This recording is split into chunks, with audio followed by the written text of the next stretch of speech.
Welcome to day one of our 14-day adventure through Japan. From the moment we arrived, this trip exceeded our expectations and set the tone for what would become an unforgettable journey. Thanks for being here and we hope you enjoy the ride.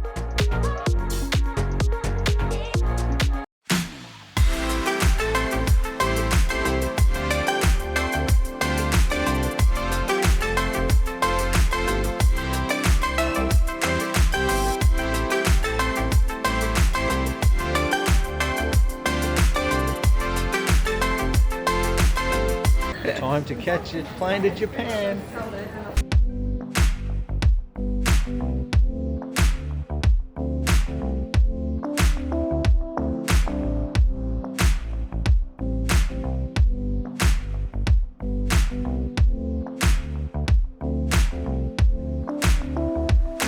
How are we today? Thanks. Have a great flight. Thanks, buddy. Good morning. Good morning, sir. Thank you. Crossing over to the right. Okay.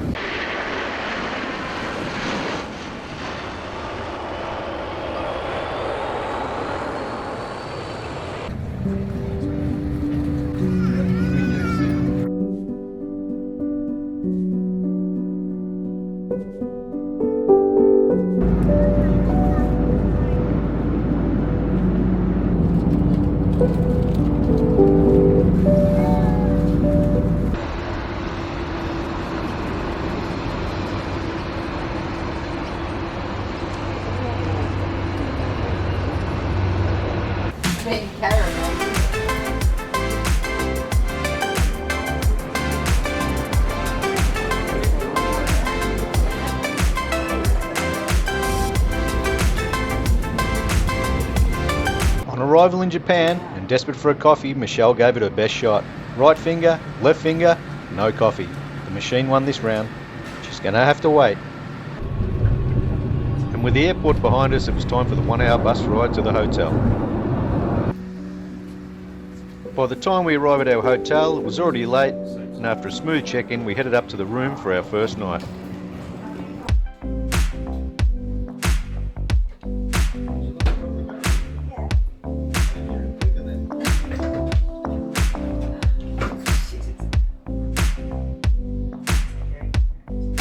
Definitely say we're compact. It's been a long day and it's time for bed. The next morning we're up early and out the door.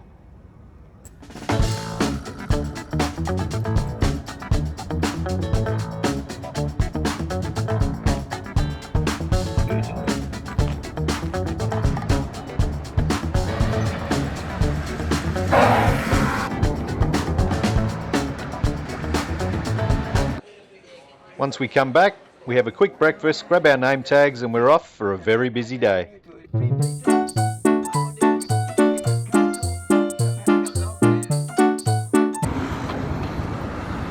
And our first stop is the Tsukiji Market, where narrow streets lined with food stalls offered a fascinating introduction to Japan's world-famous food culture. And although the famous fish auctions have moved to Toyozu, the market remains one of Tokyo's best places to experience fresh seafood and local street food.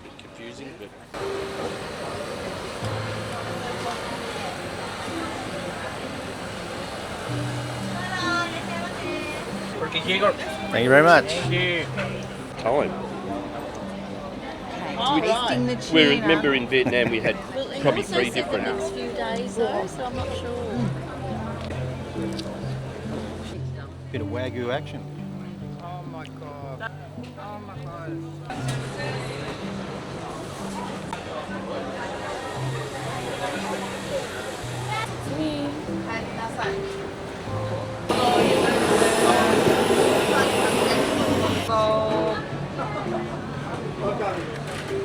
How are we enjoying it? Oh, there you are. Good. Delicious.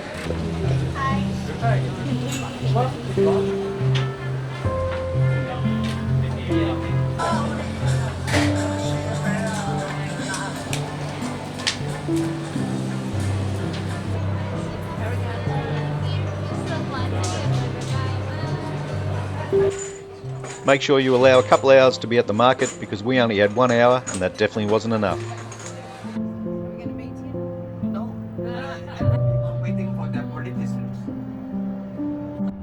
Leaving the crowds and food stalls behind, we headed to Meiji Shrine, one of Tokyo's most important and tranquil spiritual sites. With 16 leaves of the chrysanthemum, okay?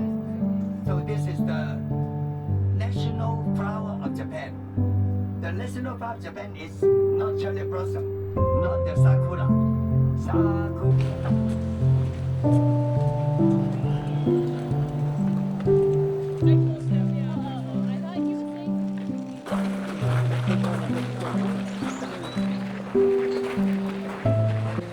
At the entrance to the Meiji Shrine, visitors cleanse their hands and rinse their mouths as part of a centuries-old purification tradition.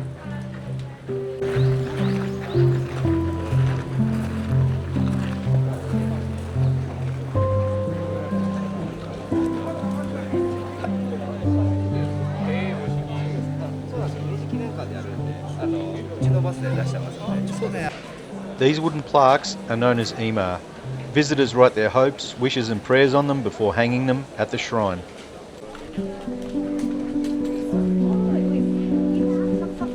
Each plaque tells a different story, with visitors leaving messages of gratitude, personal goals and their own dreams for the future.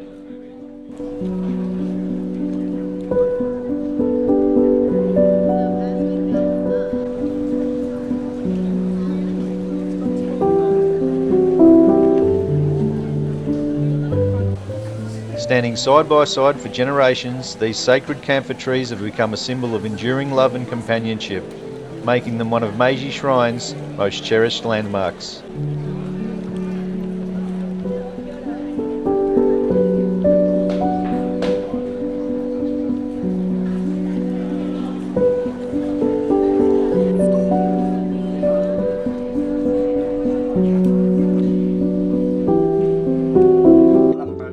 Next stop of the day was Asakusa, where a glimpse of old Tokyo still survive amongst the modern city skyline. To get on the road, very straight.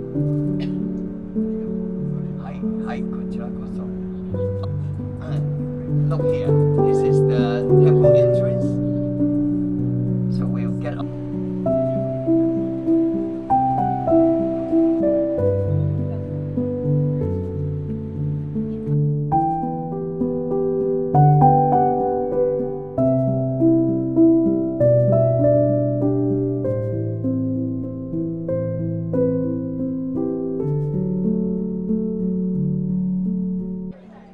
Rickshaws were actually invented in Japan around 1869, shortly after the Meiji Restoration.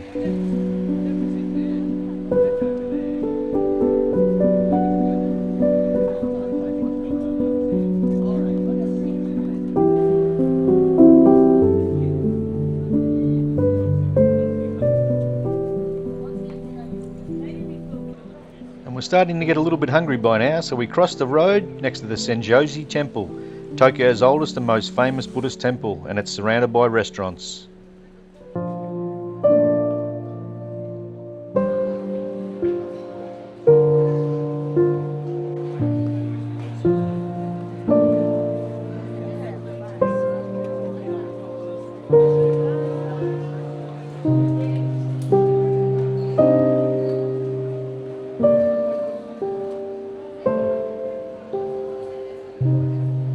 We finally found somewhere to eat, but due to the fact they couldn't speak English and we couldn't speak Japanese, it was quite the experience.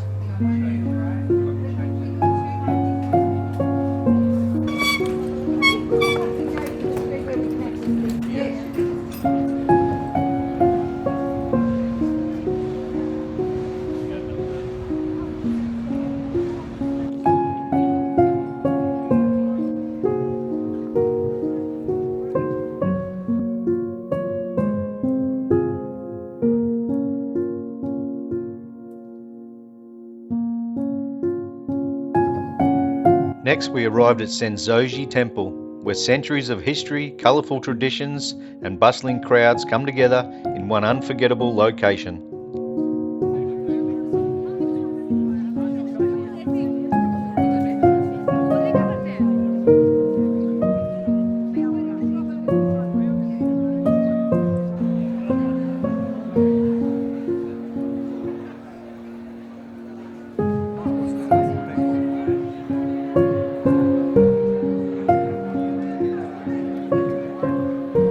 As we wandered through the temple grounds, we couldn't help but admire the beauty and craftsmanship surrounding us.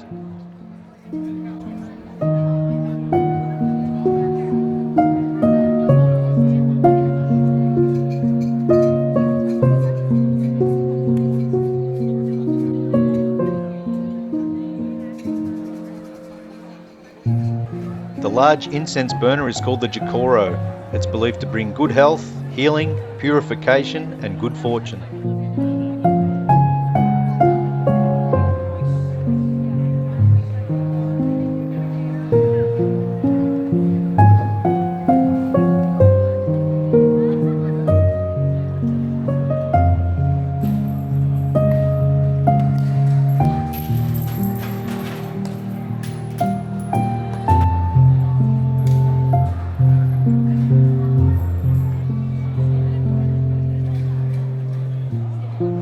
Another popular temple tradition is omikuji. Visitors shake a container until a numbered stick appears, which corresponds to a written fortune predicting their luck and future.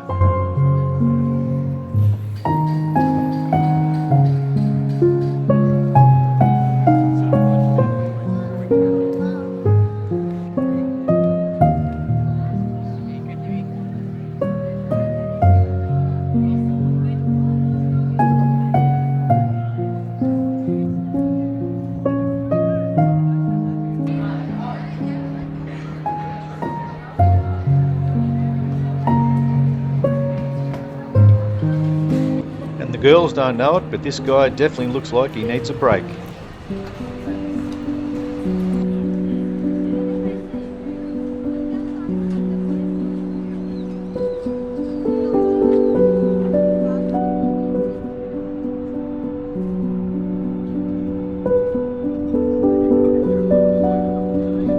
And from the historic streets of Asakusa, we head to Shibuya Crossing, where the energy and pace of modern Tokyo are on full display.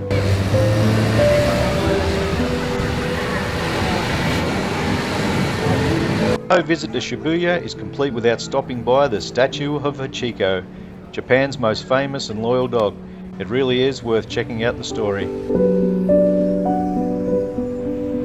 Shibuya Crossing is one of the busiest pedestrian intersections in the world, with hundreds of thousands of people passing through it every day. In fact, during peak periods, as many as 3,000 people can cross during one single light cycle.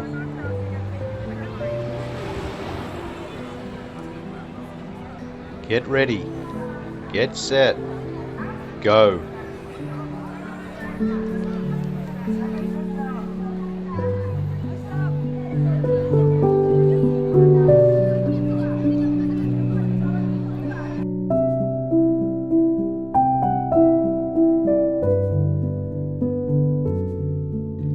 Check it out in the rain at night. Absolutely crazy.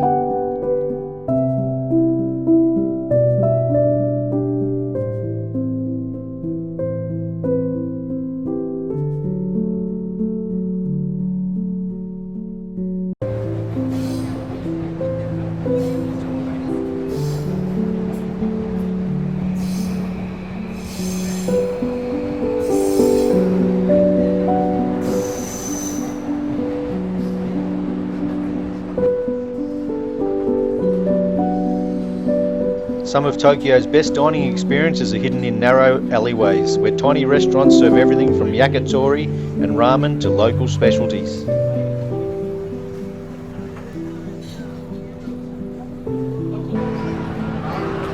For now, it was time to keep moving, but we'd return later that evening to enjoy a wonderful dinner in these bustling alleyways.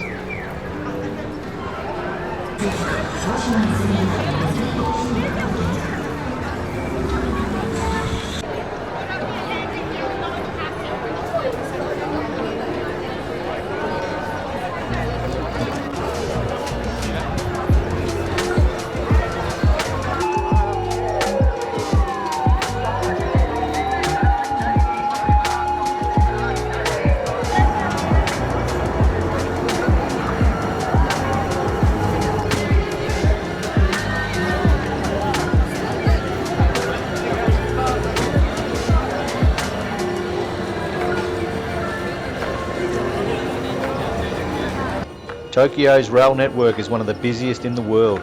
carrying millions of passengers every day. With trains arriving every few minutes, it's the lifeblood of a city that never seems to stop moving.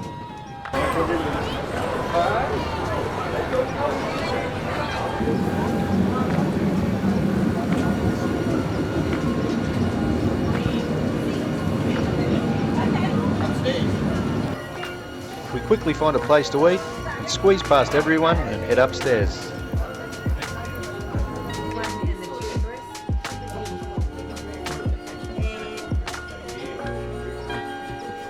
We put our orders in, we order some beers, and as you can see, Damo's a happy man. Oh, this is straight After down. some delicious food, we head down some very steep stairs.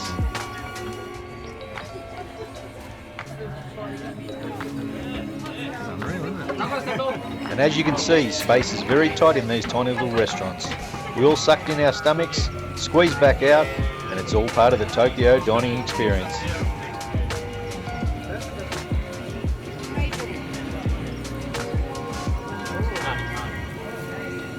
That's crazy.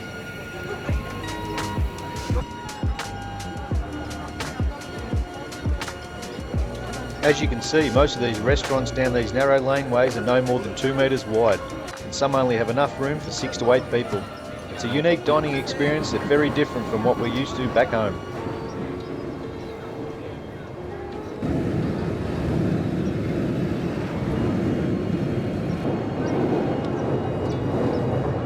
As they say, good food and cold beer has a way of making everyone happy.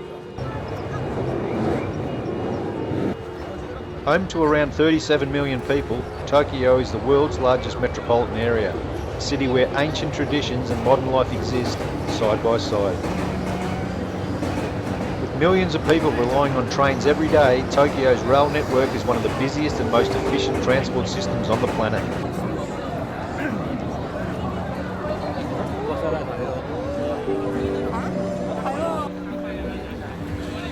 Tokyo is so large that if it were a country, its economy would rank among the biggest in the world, ahead of many other nations.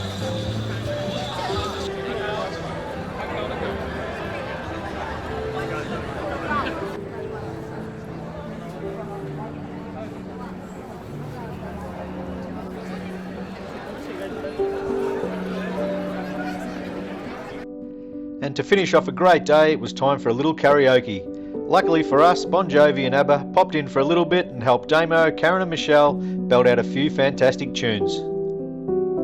And after we got the drinks bill, we realised that the singing may have been free, but the drinks certainly weren't. It was a reminder that not everything in Japan comes cheap, but with some memorable karaoke, it was still the perfect way to end a great evening. Thanks for watching, and if you've enjoyed our first day in Japan, please give the video a like and consider subscribing, because take a look at what's coming up in the next video. Our first 24 hours in Japan have exceeded every expectation, from bustling markets and ancient temples to neon lights and unforgettable experiences. It was a perfect introduction to this incredible country. But the adventure was only just beginning. The next morning we'll leave Tokyo behind and head to Kamakura to see one of Japan's most famous landmarks, the Great Buddha. After visiting the Great Buddha, we continued on to Enoshima Island. With the ocean stretching out around us and stunning coastal views at every turn, it felt a world away from the crowds and energy of Tokyo. With Enoshima behind us, we settled in for the drive to Shizuoka, watching the Japanese countryside roll by as another incredible day drew to a close.